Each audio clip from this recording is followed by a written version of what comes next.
আসসালামু আলাইকুম ওয়া রাহমাতুল্লাহি ওয়া বারাকাতু। আপনারা সবাই জানেন আমি একজন ইরাক প্রবাসী এবং ইরাকের অনেক বিষয়বস্তু তুলে ধরার চেষ্টা করি। তো আজকের বিষয়বস্তু হলো, প্রথমে বলে রাখি ভিডিওটা শেয়ার করবেন, কারণ হয়তোবা আপনার বন্ধু-বান্ধব যেকোনো একটা মানুষ হতে পারে ইরাকে আসার জন্য চেষ্টা করছে, তাদের উদ্দেশ্যে ভিডিওটা।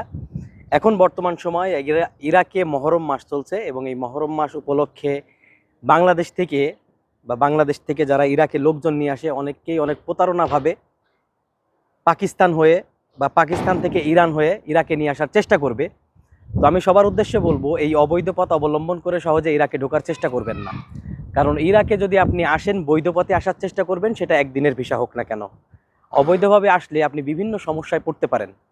তো বিশেষ করে এখন যেহেতু মহরম মাস চলছে এবং কারবালায় জিয়ারত ভিসা বা জিয়ারত ভিসার দেওয়ার ওসিলায় বা এই ধরনের মিথ্যা আশ্বাস দিয়ে মানুষের কাছ থেকে টাকা পয়সা নিয়ে হয়রানি করলেও করতে পারে, এটা স্বাভাবিক। তো দালালের তো আর কোনো ধর্ম নাই। এই জন্য ভিডিওটা সর্বোচ্চ শেয়ার করবেন। আমি একজন ইরাক প্রবাসী, আমি আমার এক্সপিরিয়েন্স, আমার ধারণা, আমার অভিজ্ঞতা থেকে বলতেছি, এই অবৈধ পথ অবলম্বন করে কোনো সময় ইরাকে আসার চেষ্টা করবেন না। আসসালামু আলাইকুম ওয়া রাহমাতুল্লাহি ওয়া বারাকাতুহু।